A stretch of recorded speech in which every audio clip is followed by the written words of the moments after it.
Welcome back to the channel. This month has been a really long one, so sorry if this video take longer to come out.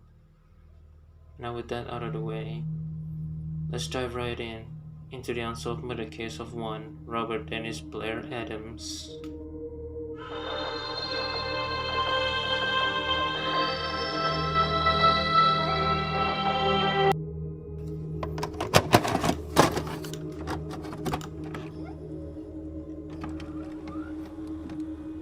A few days before the murder, Adams went on to withdraw everything he had: money, gold bars, jewelry, platinum, and deposit boxes, anything he could get his hands on. Later, he attempted to enter US twice within the next few days, both on foot and by a car, both of them which bear zero positive results. Instead, he got flagged as a drug dealer due to the amount of money he had on him. Plus, he really did actually have some charges on drugs and assault. Thus, his entry to US was unsurprisingly denied. Defeated, Blair left the border and went on to visit two of his friends. He told them that he needed to get across the border into the United States because he thinks someone wanted to kill him. He also made it very clear that he did not want to go back to his own apartment. From there, he went on to visit his mother and stayed with her overnight and left her home on Monday, July 8th. This would be the last time his mother would ever see her son alive. During his second attempt, just before dawn of July 9th, he was once again at the Canadian state's border, this time on foot. Officials noted that Adams had scratches covering his legs and hands. He also matched the description of a man involved in an automobile theft. However, he was denied involvement and was freed due to lack of evidence. It should be noted that after Blair's death, one of his friends did tell the police that he saw Blair driving a stolen vehicle, but he did not realize that it was stolen at the time.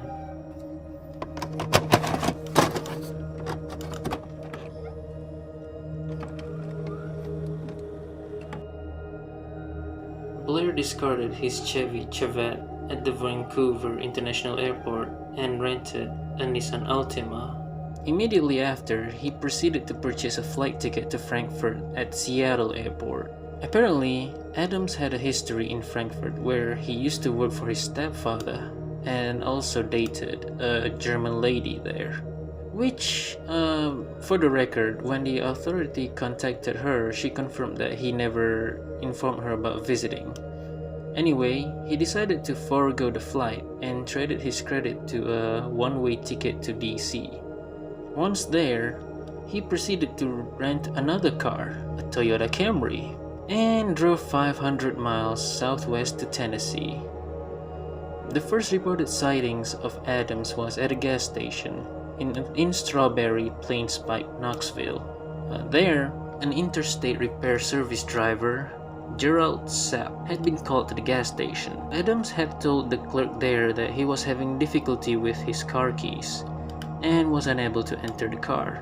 Once Sapp was there, he instantly realized that Adams had attempted to use a Nissan Altima's key on a Toyota Camry, which Sapp recalled in an interview. He said, "I asked him to look in his pockets.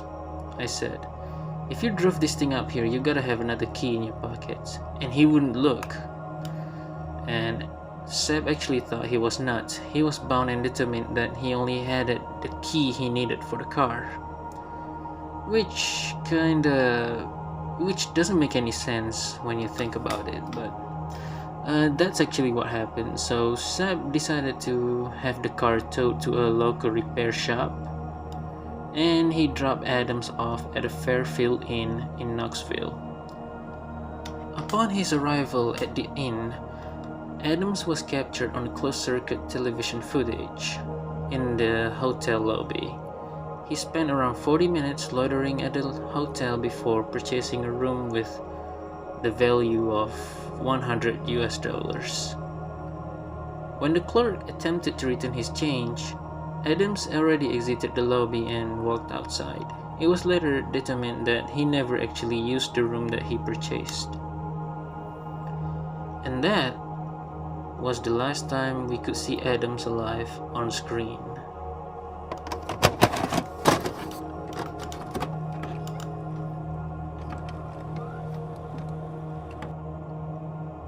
A day after, Adams' body was discovered by construction workers around 7:30 a.m. in a parking lot of a construction site. This would have been a normal case if not for the following circumstances. Be noted that he was half naked with half of his pants off. His shirt was open. His shoes, socks were lying near his body. Scattered around his body was German, Canadian, and US currency, totaling in $4,000. In addition to the money found with the body, police also located a black duffel bag which contained maps and travel receipts. Also a fanny pack which held 5 ounces of gold bars, platinum coins, jewelry, keys, and a pair of sunglasses. This is the biggest thing about this case, because it doesn't make any sense for a killer to not take the possession with this high of value unless there's another motive, which we will discuss later.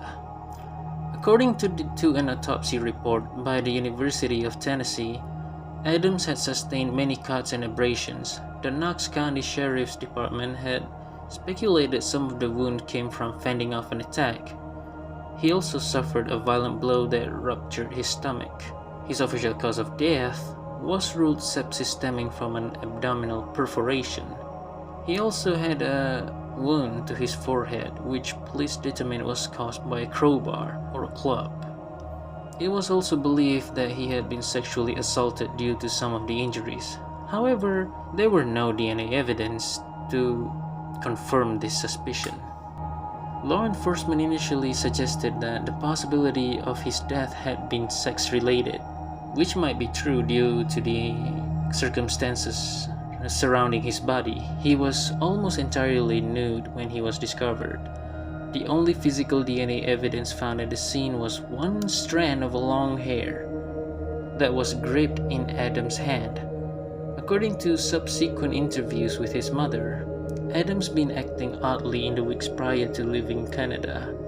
Though she said Adams refused to tell her what was bothering him. According to his friends and family, Adams had been sober for 2 years at the time of his death and had recently stopped attending Alcoholics Anonymous meetings. He also allegedly told his friends that someone was trying to kill him and confided in his mother that someone had been spreading rumors about him. In a 2010 interview with the local law enforcement, it was revealed that the Knoxville Police Department had never received a credible tip in Adams' death. However, there was one composite sketch of a man that was released in the case. The sketch was of a man 2 women claimed to have witnessed Adams was speaking to outside a Cracker Barrel restaurant in Knoxville.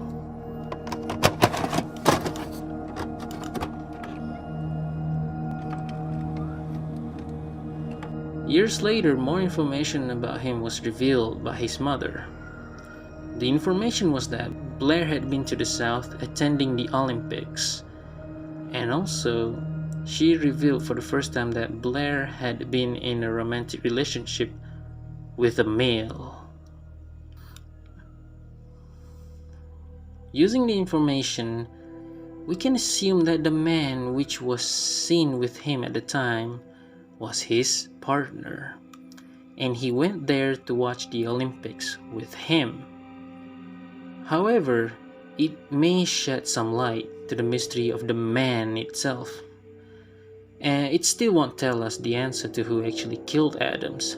Therefore, let's find a motive, because the man had 0 reasons to kill him. So if we're taking another information, which was Adams used to date a woman in German, which in some ways may have caused the man from the sketch to be jealous. Thus, killing Adams right after he sexually assaulted him. That would have answered the question to why his possession was not taken, and it would have made the perfect theory. And might have actually given us the conclusion to this convoluted case. Except it still won't make any sense because Adams no longer dated the German woman at the time. If not for that flaw, this would have been a perfect theory. Maybe there are more information about this case that I haven't managed to find, but with all I have right now, this seems perfect.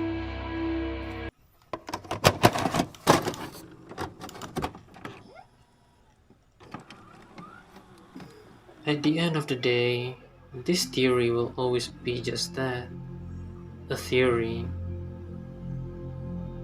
And this case will always remain unsolved. The mystery around it has left all investigators baffled. Anyway, thanks for watching. I hope everyone liked this one. This one was a really hard one for me, but expect the next one coming soon. Like and subscribe. See you in the next one.